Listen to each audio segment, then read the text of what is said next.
Hello student, कैसे हैं आप सभी लोग। आई होप आप लोग अच्छे होंगे, पढ़ाई कर रहे होंगे। तो फ्रेंड्स, मानायर स्टडी में आप सभी का स्वागत है।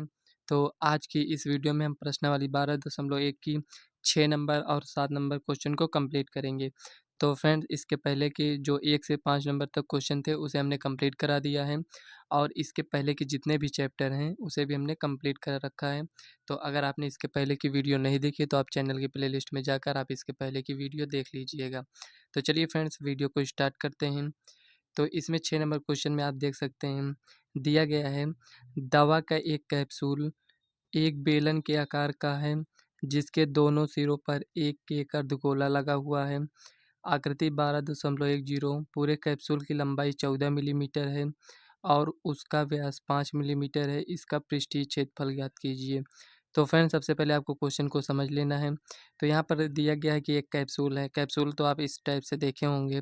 तो ये एक प्रकार से बेलन के तरह दिख रहा होगा, लेकिन इसमें क्या है फ्रेंड्स कि यहाँ तक ये यहाँ से अगर हम यहाँ ये देखिए, अगर यहाँ से हम इतना ये देखें और यहाँ से अगर हम इतना ये देखें, तो ये आपको एक प्रकार से अर्धगोला नज़र आ रहा होगा, और यहाँ पर भी आपको अर्धगोला यहाँ से यहाँ तक दिख रहा होगा।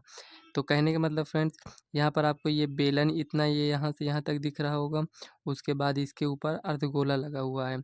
तो हमें क्या करना है, हमें बेलन का पृष्ठीय क्षेत्रफल नहीं ज्ञात करना है, हमें पूरे कैप्सूल का पृष्ठीय क्षेत्रफल ज्ञात करना है। तो हम क्या करेंगे, इसमें बेलन का पृष्ठीय क्षेत्रफल निकाल लेंगे और दोनों अर्धगोलों का पृष्ठीय क्षेत्रफल निकाल कर ऐड कर देंगे। तो यहाँ पर हमें पूरे कैप्सूल का पृष्ठीय क्षेत्रफल मिल जाएगा।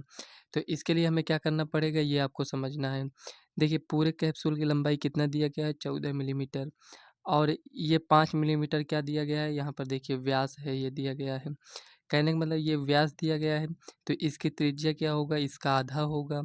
तो अगर हम ये अगर इसको हम केंद्र मान लेते हैं, तो यहाँ से यहाँ तक की दूरी कितना होगा, इसका आधा मतलब 5/2 होगा त्रिज्या।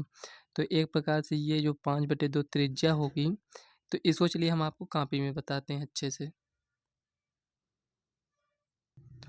तो फ्रेंड्स, यहाँ पर देखिए, ये पूरी लंबाई 14 मिलीमीटर दिया गया है और ये आपका व्यास दिया गया है। तो यहाँ से ये अर्धगोले टाइप का आपको दिख रहा होगा, यहाँ से यहाँ तक। इसको थोड़ा ऐसे बना देते हैं समझने के लिए। तो यहाँ से ये अर्धगोला ये यहाँ तक लगा है, और ये यहाँ से अर्धगोला यहाँ तक लगा है। तो कह रहा है क्वेश्चन में कि इस मान लीजिए ये अर्धगोला है, तो इसका केंद्र यहीं पर होगा। तो ये व्यास जो दिया गया है, अगर हम त्रिज्या निकालना चाहें तो यहाँ पर हम क्या करेंगे, व्यास का आधा कर देंगे। तो यहाँ पर अगर व्यास का आधा करते हैं तो इसको यहाँ से मतलब केंद्र से यहाँ तक परिधि तक मिलाते हैं, तो ये हमारी त्रिज्या हो जाती है। तो ये जो त्रिज्या है, एक प्रकार से यहाँ तक ये दूरी हो गया, और उसी प्रकार यहाँ से यहाँ तक ये दूरी हो गया। तो टोटल दूरी कितना हो गया, 14 मिलीमीटर।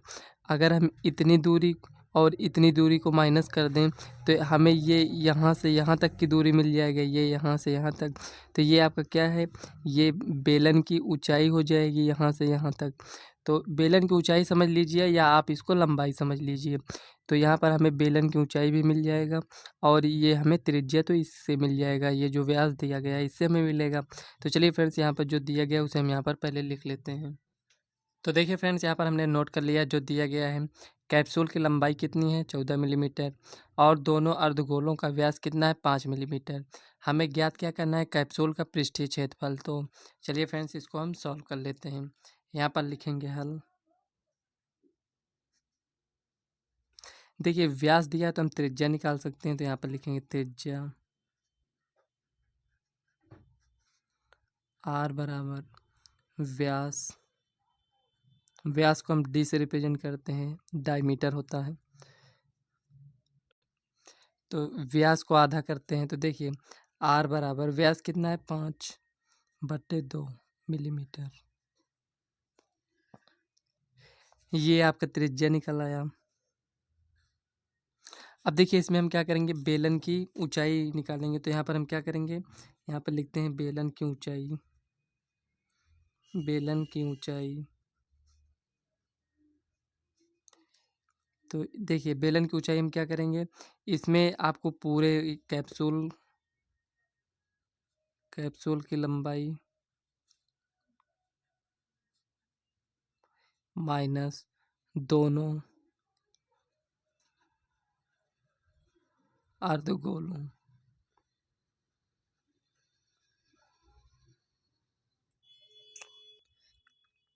की त्रिज्या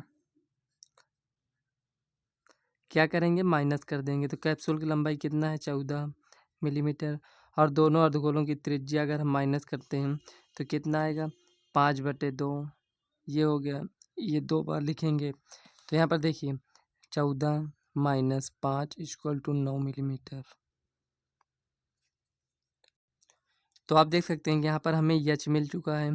तो यच बराबर 9 मिलीमीटर और त्रिज्या भी पता चल गया। तो यहाँ पर हम कैप्सूल का पृष्ठीय क्षेत्रफल निकाल लेंगे।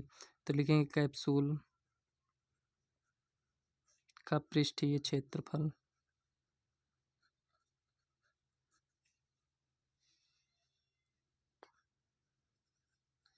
क्या होगा इसमें, कैप्सूल के पृष्ठीय क्षेत्रफल में हम बेलन का निकालेंगे तो 2πr/h बेलन का पृष्ठीय क्षेत्रफल प्लस दोनों अर्धगोलों का पृष्ठीय क्षेत्रफल। तो यहाँ पर हम लिखेंगे, देखिए अर्धगोले का पृष्ठीय क्षेत्रफल क्या होता है, पूरे गोले का क्या होता है 4πr² होता है। तो आधे का 2πr² हो जाएगा। लेकिन दो का, दोनों अर्धगोलों का निकालना है तो ये एक का हो गया, ये 2 से गुणा कर देंगे तो दोनों का आ जाएगा। तो यहाँ पर आप देख सकते हैं 2πr/h प्लस 4πr²। कहने का मतलब ये हुआ फ्रेंड्स, दोनों अर्धगोले हैं तो इनको जोड़ देंगे तो एक प्रकार से गोला बन जाएगा। तो ये वही फार्मूला आपका बन गया। तो देखिए पाई इसमें भी है, आर इसमें भी है। तो यहाँ पर हम क्या करते हैं, पाई को यहाँ लिखते हैं, आर इसमें भी है इसमें भी है, तो इसको भी हम बाहर कर लेते हैं। 2 इसमें भी है इसमें भी है तो इसको भी बाहर कर लीजिए। तो 2πr ये बाहर हो गया, एच प्लस अब 2r ये हो गया। अब देखिए इसी में हम मान को पुट कर देंगे। तो यहाँ पे लिखेंगे 2 गुणे 22/7 गुणे आर कितना है 5/2। अब यच देखिए 9 प्लस 2r। तो यहाँ पर 2 लिखेंगे और आर की जगह पर 5/2। अब इसी को आपको सॉल्व कर लेना है। तो देखिए यहाँ पर 2 से ये कैंसिल हो गया। तो 22 को 5 से गुणा करेंगे तो 5 दूनी 10 का 0, 5 दूनी 10 से 11, 110 हो गया बटे 7।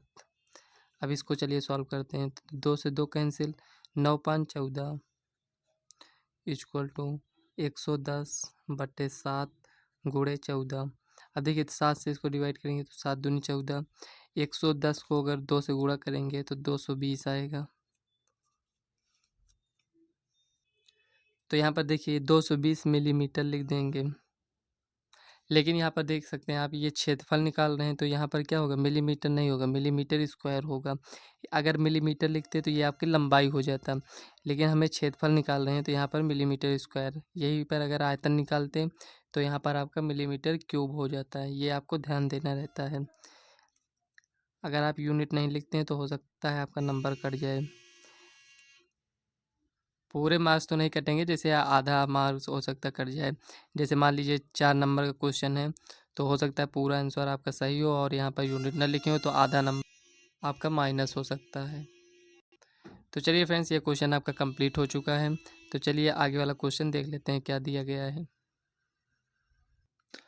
तो देखिए फ्रेंड्स, यहाँ पर 7 नंबर क्वेश्चन में दिया गया है, कोई तंबू एक बेलन के आकार का है जिस पर एक शंकु अध्यारोपित है। यदि बेलनाकार भाग की ऊंचाई और व्यास क्रमशः 2.1 मीटर और 4 मीटर। कहने का मतलब ये हुआ फ्रेंड, व्यास यहाँ पर 2.1 मीटर दिया गया है और सॉरी फ्रेंड्स, यहाँ पर ऊंचाई 2.1 मीटर दिया गया है और व्यास आपका 4 मीटर है। उसके आगे पढ़ते हैं तो यहाँ पर लिखा है तथा शंकु की तिर्यक ऊंचाई 2.8 मीटर है। तो इस तंबू को बनाने में प्रयुक्त कैनवास का क्षेत्रफल ज्ञात कीजिए, साथ ही रुपया 500 प्रति मीटर स्क्वायर की दर से इसमें प्रयुक्त कैनवास की लागत ज्ञात कीजिए। ध्यान दीजिए कि तंबू के आधार को कैनवास से नहीं ढका जाता है।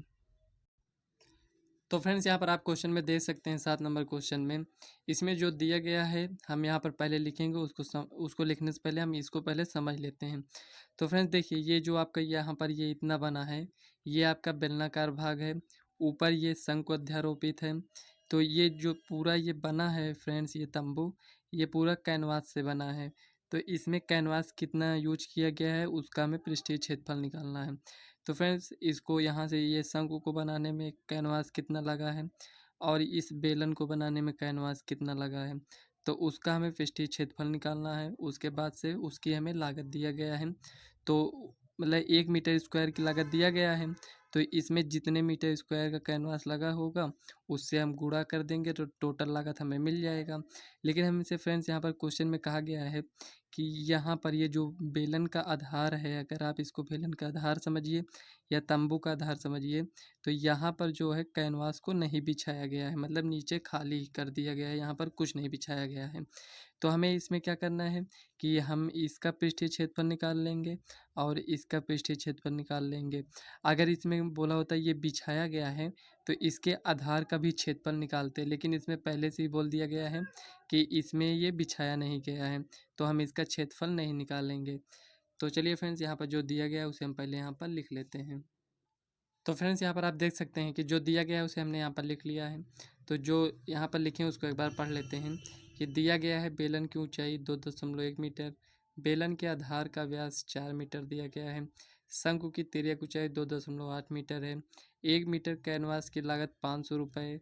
उसके बाद हमें ज्ञात क्या करना है, तंबू को बनाने में प्रयुक्त कैनवास मतलब कितना कैनवास लगा है उसका हमें क्षेत्रफल निकालना है, और कैनवास की लागत मतलब कि फ्रेंड जब तक हम इसका क्षेत्रफल नहीं निकाल पाएंगे तो हम कैनवास की लागत भी नहीं निकाल सकते।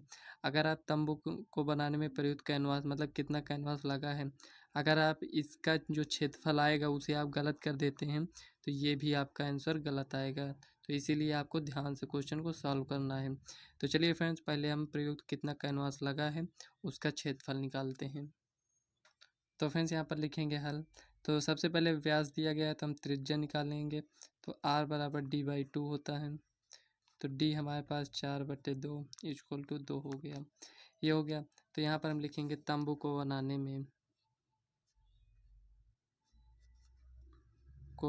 में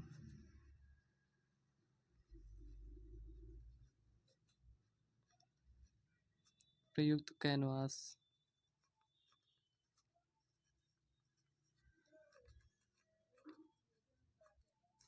क्या होगा फ्रेंड्स, बेलन का पृष्ठीय क्षेत्रफल होगा, क्या होता है 2πr/h प्लस, और शंकु का क्या होगा πr/l, ये हो गया। तो इसी में हम मान को पुट करते हैं तो यहाँ पर 2 लिखेंगे। तो देखिए 2 गुणे 22/7, आप कॉमन भी ले सकते हैं, πr इसमें भी है। तो यहाँ पर 2 गुणे 22/7, r कितना है 2 है, इंटू एच हमारे पास दिया गया है 2.1 metre, plus pi 22/7 into R कितना है 2 है, यल भी दिया गया है 2.8 मीटर। तो देखिए फ्रेंड्स, यहाँ पर अगर आपको ये डाउट हो कि हमें ये बेलन का व्यास दिया गया है तो ये शंकु का व्यास कहाँ से मिला, क्योंकि πr/l होता है। तो इसमें फ्रेंड्स ये शंकु है आपका इसी बेलन के ऊपर अध्यारोपित है। कहने मतलब ये हुआ फ्रेंड्स कि जब ये इसके ऊपर अध्यारोपित होगा तो इसी के ऊपर से ये गया होगा, मतलब इसका जो आधार होगा और ये जो बेलन का यहाँ पर ये क्षेत्रफल यहाँ पर ये जो होगा तो ये दोनों एक ही होगा। अगर इसका हम क्षेत्रफल निकालेंगे और इसका भी निकालेंगे तो दोनों का सेम आएगा, ये आधार का क्षेत्रफल। क्यों सेम आएगा, क्योंकि दोनों की त्रिज्या सेम होगी। तो इसीलिए अगर इसके ऊपर ना होता, यहाँ पर मान लीजिए यहाँ पर बेलन की त्रिज्या 2 मीटर है, अगर इसकी त्रिज्या 3 मीटर होती तो ये इसके ऊपर ना होता, ये थोड़ा सा और ज़्यादा हो जाता, इधर बाहर की तरफ आ जाता। लेकिन इसमें कह रहा है कि इसी के ऊपर अध्यारोपित है। तो फ्रेंड्स, इसी को आपको सॉल्व कर लेना है। तो यहाँ पर चलिए इसको हम सॉल्व करते हैं। तो देखिए इसमें हम क्या करेंगे, जो कॉमन है हम कॉमन ले लेंगे। तो यहाँ पर देखिए 2 इसमें भी है, इसमें भी है, 22/7 इसमें भी है, ये हो गया। अब देखिए क्या करेंगे, और कुछ नहीं है तो इसको हम लिख लेते हैं यहाँ पर 2 गुणे 2.1 प्लस, ये तो कॉमन हो चुका है तो 2.8। आप पहले भी कॉमन ले सकते हैं, यहाँ यहीं पर आप कॉमन ले लीजिए। तो देखिए 22 दूना 44/7, देखिए 21 दूना 42, लेकिन पॉइंट लगाए तो पॉइंट लगाएंगे, प्लस 2.8। अब देखिए इसी को हमें ऐड करना है तो यहाँ पर लिखेंगे 44/7 गुणे, अब देखिए 8 2 10 का 0, ये हो गया। अब यहाँ पर देखिए 4 2 6 1 7, पॉइंट है, पॉइंट लगाएंगे तो ये 0 कैंसिल हो जाएगा, 7 से 7 कैंसिल, यहाँ पर आया आपका 44 मीटर स्क्वायर। ये क्या आया है? प्रयुक्त कैनवास का क्षेत्रफल, मतलब उस तंबू को बनाने में जितना कैनवास लगा है ये उसी का क्षेत्रफल आया है यहाँ पर। अब क्या करेंगे? तो यही एक आपका आंसर ये हो गया पहले का आंसर। अब देखिए ये जितना क्षेत्रफल आया है, क्योंकि हमें 1 मीटर का दिया गया है, लागत कितना है, अगर हमें 44 मीटर का ज्ञात करना हो तो हम क्या करेंगे? गुणा कर देंगे। तो यहाँ पर लिखेंगे कैनवास को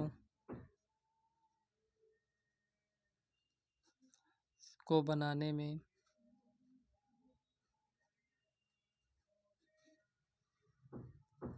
कुल लागत क्या होगा यहाँ पर? 44 गुणे 1 का कितना है? 500। तो यहाँ पर क्या कहते हैं? 5 चौक 20 के 0, 5 चौक 20 तो 22, 2 जीरो था, 2 जीरो लगा दीजिए। तो यहाँ पर आपका कितना है? 22,000। तो यही आपका आंसर हो जाएगा।